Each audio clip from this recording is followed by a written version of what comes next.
Hello viewers, welcome to my channel টুসিস blog. আজ আমি তোমাদের সাথে শেয়ার করব বাঙালিদের একটা ট্র্যাডিশনাল এবং সবার পছন্দের রেসিপি, শুক্তো রেসিপি। তো কিভাবে পারফেক্টভাবে শুক্তো বানানো যায় আর কি সেই বিশেষ মশলা, যে মশলাটা ব্যবহার করলে বাড়িতে বসেই অনুষ্ঠান বাড়ির মতো স্বাদের শুক্তো বানানো যায়, সেটাই আজকে আমি তোমাদের করে দেখাবো। শুক্তো রান্নার জন্য যে সবজিগুলো আমার লাগবে সেই সবজিগুলো প্রথমেই আমি কেটে নিচ্ছি।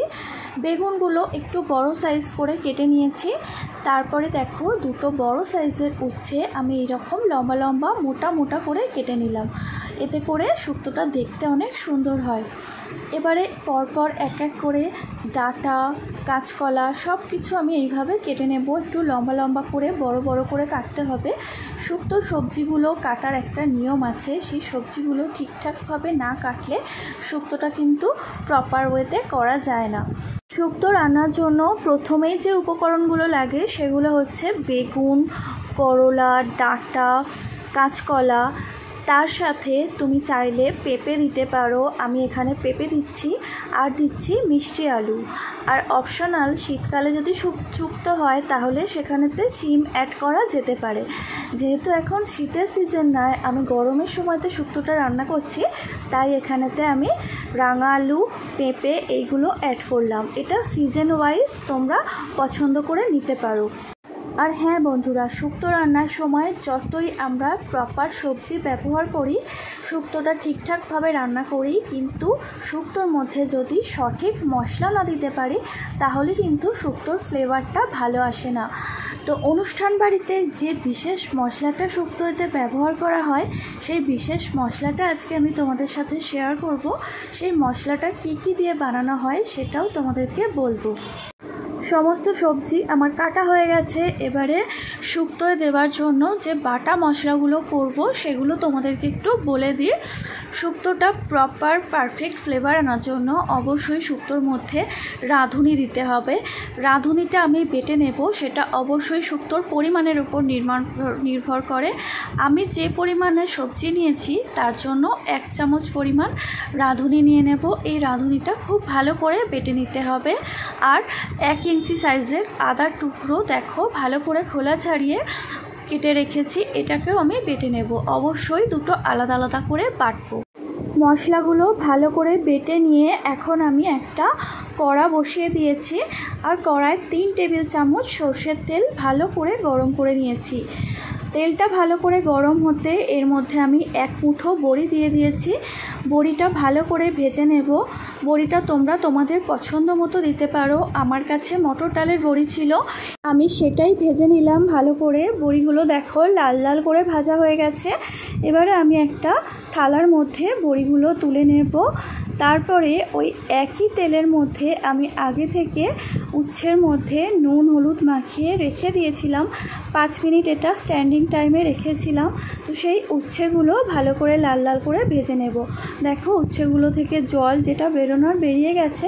এবারে আমি উচ্ছেটা ভালো করে তেলের মধ্যে দিয়ে লাল লাল করে ভেজে নেব। উচ্ছেটা একটু লাল করেই ভাজতে হবে, না হলে শুক্তোটা তিতো হয়ে যাবে বেশি। আর শুক্তোয় বেশি তিতো ফ্লেভার এলে কিন্তু দেখবে শুক্তোটা ভালো লাগে না খেতে। সেজন্য দেখো এইভাবে লাল লাল করে আমি উচ্ছেগুলো ভেজে নিলাম। তারপরে উচ্ছেগুলোকে তেল থেকে তুলে নিয়ে ওই একই তেলের মধ্যে আগে থেকে নুন হলুদ মাখানো বেগুনগুলোও ভেজে নেব। বেগুনগুলো আমি একটু বড় সাইজ করে দিয়েছি, কারণ বেগুনটা খুব নরম, অল্পেতেই গলে যায়। বেগুনটা ভাজার সময় আমি কোনো রকম ঢাকা ব্যবহার করছি না। খোলা কড়াইতে এইভাবে বেগুনটা এপিট ওপিট করে ভালো করে লাল লাল করে ভেজে নেব। বেগুনটা ভাজা হয়ে গেলে তারপরে এটাকে থালার মধ্যে তুলে নেব। নিয়ে এই তেলের মধ্যেই আমি বাকি রান্নাটা তোমাদের করে দেখাবো। এই 3 টেবিল চামচ তেলেই পুরো শুক্তো রান্নাটা আর ভাজাভুজি সব কিছুই আমি করে তোমাদের দেখাচ্ছি। বেগুনগুলো লাল লাল করে ভালো করে ভেজে নিয়েছি। এখন এগুলো আমি একটা সাইড দিয়ে তুলে নিচ্ছি থালার মধ্যে। তারপরে ওই তেলের মধ্যেই আমি 1 চামচ পরিমাণ পাঁচফোড়ন দিয়ে দিলাম। তোমরা শুক্তো এতে অবশ্যই পাঁচফোড়ন ব্যবহার করবে, দেখবে এতে করে ফ্লেভারটা অনেক ভালো আসে। একটা তেজপাতা, 2টো গোটা শুকনো লঙ্কা দিলাম। তারপরে যখন পাঁচফোড়ন থেকে মিষ্টি গন্ধ উঠবে তখন এর মধ্যে আগে থেকে কেটে রাখা সবজিগুলো একটা একটা করে দিয়ে দিচ্ছি। প্রথমে আলু দিয়েছি, তারপরে কাঁচকলা দিলাম, ডাঁটা দিলাম। আর সবজিগুলো তোমরা ঠিক এইভাবেই কাটবে, একটু মোটা মোটা বড় বড় করে। মিষ্টি আলুটাও দিয়ে দিলাম, দেখতেই পাচ্ছ। আর পেঁপেটাও কিভাবে কেটেছি সেটাও তোমরা দেখেই নিলে। সমস্ত সবজি দিয়ে একসাথে ভালো করে 2 মিনিট মতন সবজিগুলোকে ভেজে নেব। ভালো করে নাড়াচাড়া করার পর এর মধ্যে আমি পরিমাণ মতো নুন দিয়ে দিলাম। আর একই সাথে সামান্য পরিমাণ হলুদ গুঁড়োও দিয়ে দেব। দিয়ে আবারও এটাকে খুব ভালো করে নাড়াচাড়া করে নুন হলুদটা পুরো সবজির সাথে ভালো করে মিশিয়ে দিতে হবে। তারপরে এটাকে আমি 5 মিনিট মতন লো ফ্লেমে ঢাকা দিয়ে রাখবো, সবজিটা একটু নরম হওয়ার জন্য। এতে করে সবজিটা নরমও হবে আর ভালো করে কুক হয়ে যাবে। তো এই ঢাকাটা 5 মিনিট পরে আমি আবার খুলবো। গ্যাসের ফ্লেমটা লো করে রাখতে হবে। 5 মিনিট এটা স্ট্যান্ডিং টাইমে রাখার পর দেখো আমি ঢাকাটা খুলে নিলাম। আর সবজিগুলো অনেকটাই নরম হয়ে এসেছে, দেখেই বুঝতে পারছো। মাঝখানে একবার খুলে আমি নাড়াচাড়া করে দিয়েছিলাম। এবারে সবজিটা আরও একবার ভালো করে নাড়াচাড়া করে নিচ্ছি। তারপরে এর মধ্যে আমি আগে থেকে বেটে রাখা রাঁধুনিটা দিয়ে দেব। আর এই রাঁধুনিটা আমি এখানে 1 চামচ পরিমাণে নিয়েছি। এটা অবশ্যই সবজির পরিমাণের ওপরে নির্ভর করে। আমি যে পরিমাণ শুক্তো রান্না করছি তার জন্য 1 চামচ পরিমাণ রাঁধুনি বাটা নিয়েছি। আর এর সাথেই আমি 1 চামচ পরিমাণ আদা বাটাও দিয়ে দেব।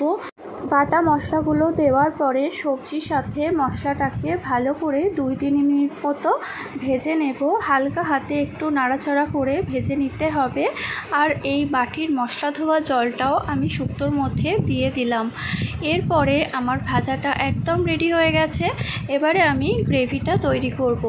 গ্রেভি তৈরি করার জন্য প্রথমেই এর মধ্যে একটা কাপে করে নির্দিষ্ট পরিমাণের দুধ দিয়ে নিলাম। আমি এখানে 250 গ্রাম দুধ নিয়েছি। আর দেখো ওই কাপে মেপেই 250 গ্রাম জলও দিয়ে দিলাম। এটা অবশ্যই শুক্তোর পরিমাণের উপরে নির্ভর করে, তোমরা কতটা গ্রেভি পছন্দ করো তার উপরে। আর তোমরা যদি চাও তাহলে শুধু দুধ দিয়েও শুক্তোটা রান্না করতে পারো, তবে শুধু দুধ দিয়ে করলে গ্রেভিটা একটু ঘন হবে। আমার যেহেতু একটু পাতলা গ্রেভি পছন্দ তাই এখানে আমি জল অ্যাড করলাম। আর এরই সাথে পরিমাণ মতো চিনি দিয়ে দিলাম, কারণ শুক্তোটা একটু মিষ্টি না হলে ঠিক ভালো লাগে না, সেই জন্য চিনি দিলাম। চিনিটাও তোমরা তোমাদের স্বাদ অনুযায়ী দিও। চিনিটা দেওয়ার পর ভালো করে নাড়াচাড়া করে এটাকে আবার আমি ঢাকা দিয়ে দেব 3 থেকে 4 মিনিটের জন্য। এটাকে আবার আমি সিম করে কুক করে নেব। তারপরেতে 3-4 মিনিট বাদে এটাকে যখন খুলেছি তখন দেখো এটা অনেকটাই রেডি হয়ে গেছে। সবজিগুলো একদম পারফেক্ট সিদ্ধ হয়ে গেছে, দেখে বুঝতেই পারছো। আর গ্রেভিটাও অনেকটা ঘন হয়ে গেছে। এখন আমি এর মধ্যে আগে থেকে ভেজে রাখা বড়ি, বেগুন আর উচ্ছেটা অ্যাড করে দেব। দিয়ে খুব ভালো করে হালকা হাতে নাড়াচাড়া করে একসাথে মিশিয়ে নেব। আর একটা বিশেষ মশলা এরপরে আমি অ্যাড করব, সেটা হচ্ছে 1 চামচ পাঁচফোড়ন আর 1/2 চামচ গোটা জিরে শুকনো তাওয়াতে বা শুকনো খোলায় ভেজে নিয়ে ভালো করে গুঁড়ো করে এক কৌটোর মধ্যে ভালো করে ঢাকা দিয়ে রেখে দিয়েছি। বেগুন বড়িগুলো দেওয়ার পরে এটাকে আরও 2-3 মিনিট মতন আমি ফোটাবো। আর এই সময়তে কোনো রকম ঢাকা দেব না। দেখো ফুটে যাওয়ার পরে গ্যাসের ফ্লেমটা বন্ধ করে এখন আমি সেই মশলাটা দিয়ে দিলাম, যে মশলাটা আমি আগে থেকে গুঁড়ো করে রেখে দিয়েছিলাম। আর এরই সঙ্গে 1 চামচ পরিমাণ গাওয়া ঘি দিয়ে দিলাম। ঘিটা দেওয়ার পরে ভালো করে হালকা হাতে এই ঘিটা আর মশলাটা শুক্তোর সঙ্গে মিশিয়ে দিতে হবে। মিশিয়ে এটাকে আরও 5 মিনিটের জন্য ঢেকে রেখে দেব স্ট্যান্ডিং টাইমে, যাতে করে শুক্তোর ফ্লেভারটা সুন্দর করে তৈরি হয়। তারপর এটাকে আমি সার্ভ করে দেব। 5 মিনিটের জন্য এটাকে ঢেকে রেখে দিয়েছিলাম। তারপরে 5 মিনিট পর এটাকে আমি সার্ভ করে দিচ্ছি। সার্ভ করছি যখন, তখন দেখো এটা দেখতে কত সুন্দর হয়েছে, আর এটা খেতেও কিন্তু দুর্দান্ত হয়। আশা করছি বন্ধুরা তোমাদের আজকের এই শুক্তো রেসিপি ভালো লেগেছে। যদি ভালো লেগে থাকে তাহলে প্লিজ লাইক, কমেন্ট আর শেয়ার করে দিও। আজকের মতো এই পর্যন্তই। সবাই খুব ভালো থাকবেন, সুস্থ থাকবেন। Thanks for watching my video.